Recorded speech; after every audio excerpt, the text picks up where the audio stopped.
pleased to have with us now the best-looking man from Smithers, which is an unofficial title awarded Dan Hamhuis by Kevin Bieksa, so it's very unofficial. But you got to stop talking to him in the morning. Yeah, that's where I get all this my is questions. A regular, yeah, exactly, the wrong guy. Okay, well, let's start with this. He said, asking, well, no, I've already told you, but he said, asking this, ask Dan where he and Vern Fiddler got their Christmas tree when they played together in Milwaukee. Yeah, that was.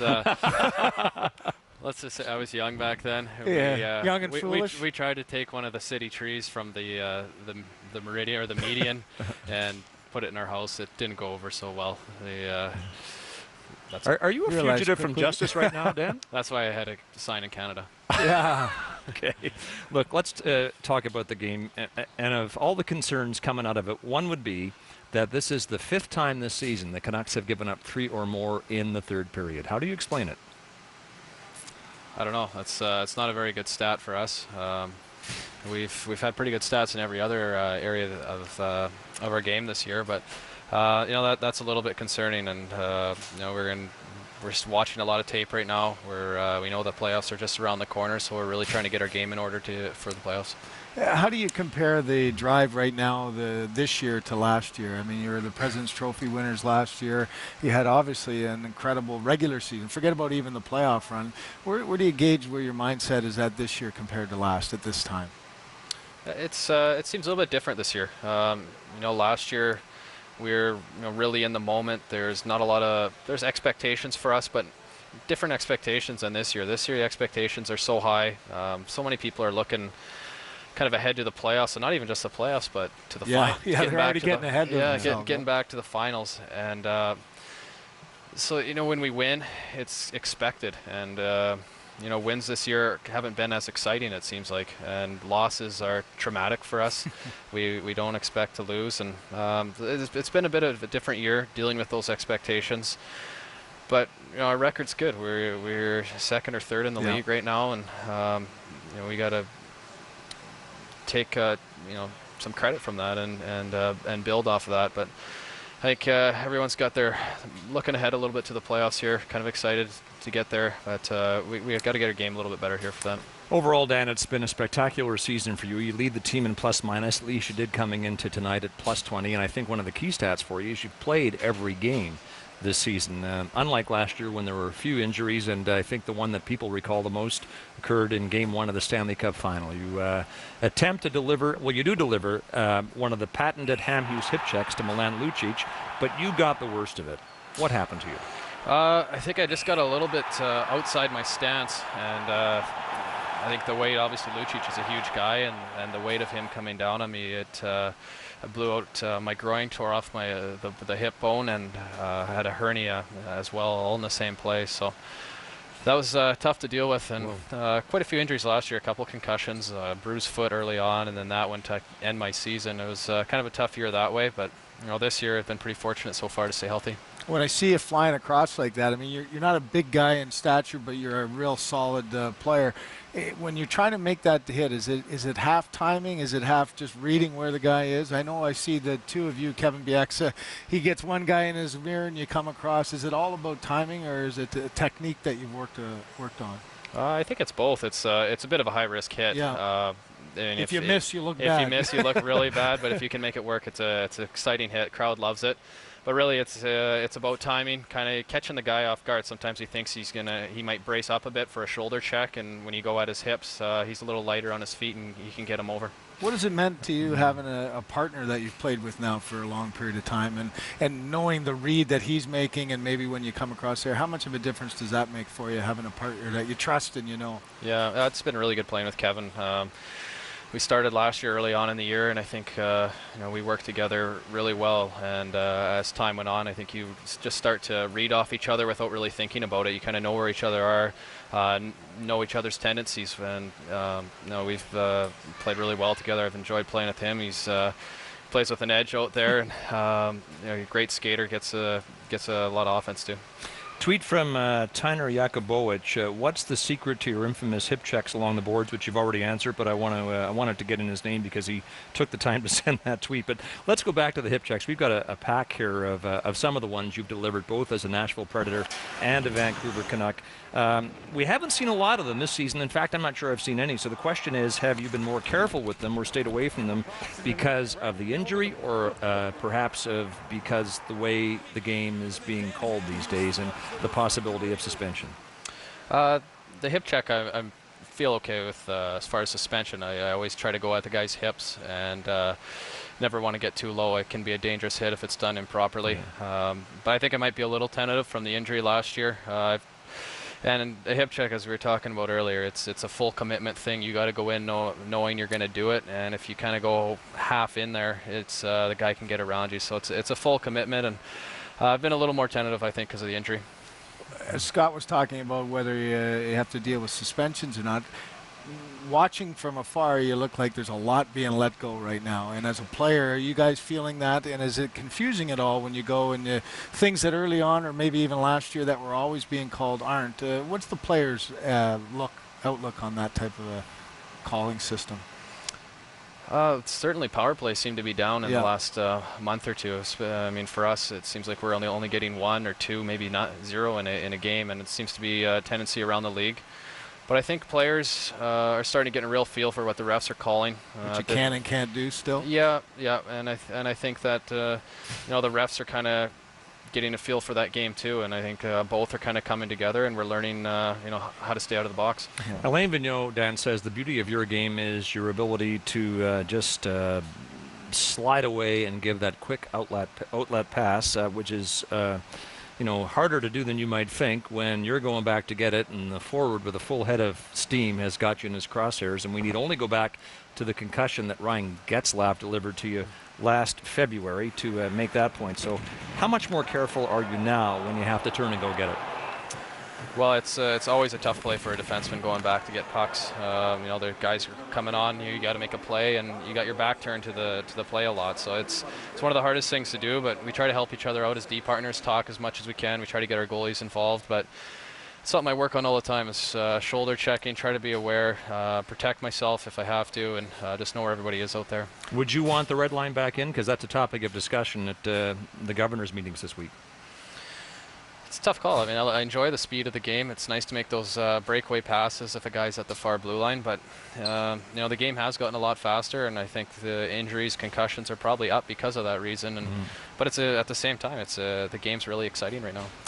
When you've gone through an incident like that on the Getzlaf one, where you were really following through on your pass, which took your body a certain way, how much consciously, I know you said about shoulder checking and going down, but how much consciously do you try to position yourself so that there isn't too much of a gap between yourself and the boards?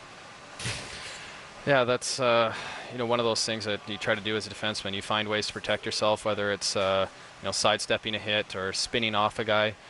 And the other thing too is getting up against the boards, like you said. Those are some ways to protect yourself. But over time, you play. Even for you trying to make that big hit coming across, and the guy turns at the last second, how do you readjust? That's really been the challenge for players a lot, isn't it? When a guy turns at the last second, whether he's trying to or not. Yeah, that's tough. That's where you got to be careful. So when guys make that last second move, you're committed already. You're committed, and that's when you see some headshots or knees and elbows hitting guys in dangerous spots. But that's that's kind of part of the game. You try to limit those as much as we can, but it's kind of part of it. Dan, you grew up as a Canucks fan in Smithers, which is a brisk 15-hour drive from Vancouver. So when you signed with the Canucks in July of 2010, you temporarily at least turned Smithers upside down and changed the lives of a few people. Here is the testimony of 2 of them. I didn't think it would affect me as much as it did. Actually, I'm a loans officer at the credit union, and my appointments went from about 40 minutes to the full hour every time, people just wanting to talk. Personally, myself, I have to get out of bed an hour earlier every day just to talk hockey with all the people I bump into. I get people coming up to me and saying they've never watched hockey before and they weren't really interested, but now they just love it, and they're fans and they're Canuck fans, and yeah, a lot of people have got on board, and it's created quite a buzz in the town and in the province. So your sister Erin, your father Marty, speaking in glowing terms about a brother and a son, which is a nice problem for them to have, but they know of what they speak because they're both pretty good players, aren't they? Yeah, my dad played senior hockey in Smithers, and he was a pretty good player, pretty feisty. Used to throw lefts. Used to catch guys by surprise. He told me. My sister, she's a good player. I got to play with her in a Buck and Doe tournament, which is a co-ed tournament in Smithers. It was the year of the lockouts. We were there a little bit longer, and she was my D partner, and I was really impressed with her skills. She's some of the guys would. She'd look guys off a lot. She's really good at that. Guys would bite on her fakes, and she just carried up the ice. And I think she kind of carried me. Is she as good as Bieksa? I think she might be better in some respects in the game. He might be on that one. Yeah. He might be a little tougher. Hit out of the park. We have a lot more to talk about on the other side of the break, but before we get to it, this tweet from Stuart Honig has sent some good ones in today. You're the only the third D defenseman to make the NHL from Smithers. Did Jim and Joe Watson have any influence on your career? Not too much. They were out of Smithers. Probably. But you knew of them growing up? I knew of them when I was growing up, and they have family there still. Yeah. I knew some of the younger people in their family, but they were out of Smithers, I think, probably before I was born. So they played for the Flyers in the 70s. I was born in '82, right. So not too much of influence, and there's a pretty big gap there between them making it to the NHL and when I did. Okay, Dan Hamhuis of Smithers, more about growing up in the town of Smithers and his powerful social conscience up for discussion when we come back to Rogers Arena. Back with you at Rogers Arena in Vancouver. Our guest on After Hours is Dan Hamhuis. Dan, here's a picture that we might have used the last time we had you on this program. I'm not sure if we did, but even if we did, it's too good not to use again. Now, look, that's a beautiful picture because it says that you think nothing of dressing up as Winnie the Pooh to brighten the day of the kids at the Children's Hospital, in this case, Nashville. Who was with you there? Oh, it's Shea Weber. That one's Shea Weber. The first picture was Greg DeVries. Oh, yeah. And he had done it before in, I think, maybe Colorado or Atlanta, one of the teams he had played on. And so he had the costumes, and it was fun doing it. You just walk into the room. It was right at Halloween when we did it, but we walk into the room, and instantly the kid's face just lit up. They were so excited, and we didn't really need to say anything. It just made their day seeing a big Winnie the Pooh and Tigger. Beautiful. Listen, back to Smithers. The clips of your sister and your father that we saw just before the break are from a feature that Canuck TV did on you in the summer. Your family in Smithers spent, I think, a day and a half or so with you. Is the life in Smithers in the off-season as idyllic as it appears to be? Well, I really enjoy it. There's a lot of space up there. It's a small town. It's a nice reprieve from the city. I grew up there. I spent a lot of time in the outdoors as a kid, just playing in the parks near my house, building tree forts, and now too. I still love the outdoors. Do a lot of camping trips with our kids now, and a lot of mountain biking, ATVing, and just getting out in the mountains is something I really enjoy, and it's a great way to spend the off season. Is there even more of a balance now that you're playing in a big hockey market, compared to playing even in Nashville? Maybe you could go away there under the microscope a little more in Vancouver. Does it mean that much more going back to maybe your roots a little bit there? Well, there's a lot of Canuck fans in Smithers. Oh, I guess too. You can't get away there. It's a small town, but everybody knows who you are, so it's worse. Yeah, no, Smithers is great. The people there treat me really well. Obviously, they're excited about the hockey and about the Canucks, and get a lot of questions the first couple of weeks I'm home. And but then it settles down. Yeah, after that, it's I think I'm back to the kid that grew up down the street, and Marty's son, the Coke Man son. Yeah, good. Yeah. Retiring your number at the Smithers Arena would seem to be a no-brainer, but they've gone a step further there, Dan. Apparently, the door to the concession stand is painted with a life-size image of Dan Hamhuis. So that way, no one's. Well, it's not an image; it's your number and your name, apparently. But this way, no one's going to miss you. Yeah, they're pretty proud in Smithers. They honored the Watsons. They have their pictures up there too, and this is the way they wanted to honor my NHL career. And it was just that summer they had to repaint the colors, put some green. Nashville colors. Yeah, they had to paint over the yellow and put in some green on the door. Let's get to your healthy social conscience I talked about. Last year in the show, we talked about your trip to Haiti with George Larac in the off-season to further the cause of children in sports there after the country was devastated by the earthquake. This year, you didn't have to travel quite as far, only to Burnaby to Edmund School. Tell us about that.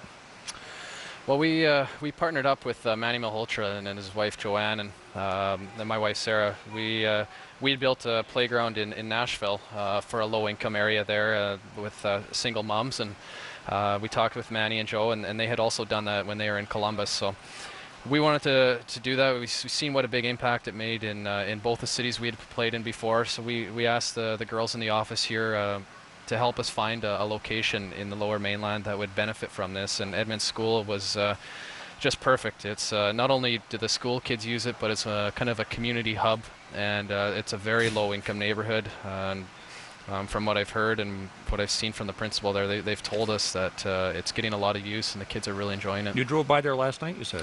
A couple nights ago, I drove by, stopped and checked it, to check it out, and it's amazing. It's in a little bit of a rougher neighborhood, but there's no vandalism to it, no graffiti on it, and the principal said they take a lot of pride in it, so it makes us feel good about it. Okay, we're almost out of time, but so very quickly, Best Buddies International. You're one of the ambassadors for the organization. You've got a best buddy in Nashville named Clay Butler. Yes. Tell us about your relationship with him and the organization as quickly as you can. Sure. Yeah, it's a special organization. I got involved a few years ago. And what it is, it's a partnering program for people with Down syndrome. The problem, when the Down syndrome kids are young and in school, they're really cute and fun and have a lot of friends. But as they get older into high school and after high school, it becomes more difficult to keep those friends. And so that's really what Best Buddies does. When people notice there's a difference. They partner up with friends, and not just celebrities. It's just regular people, and looking for someone to give them a call once a week or a couple times a month to go out and play with them. And I seen at the fundraiser I was at, they had some testimonies from some Down syndrome people about what a difference it made in their lives, and something that I wanted to get involved in. And so they hooked me up with Clay, and he was a lot of fun in Nashville. We played basketball a couple times a month with him, and he'd boss me around, tell me what to do. But fantastic person. The boys in Nashville always loved to see him come down to the dressing room after the game, and since then I've stayed in touch, and he's met the guys in Vancouver. Good on you, Dan. As we always say at this point in the program, wish we had more time. Thanks for being our guest. Thanks, Dan. Thank you. Thanks for having me. Dan Hamhuis of the Vancouver Canucks. Appreciate his time on After Hours.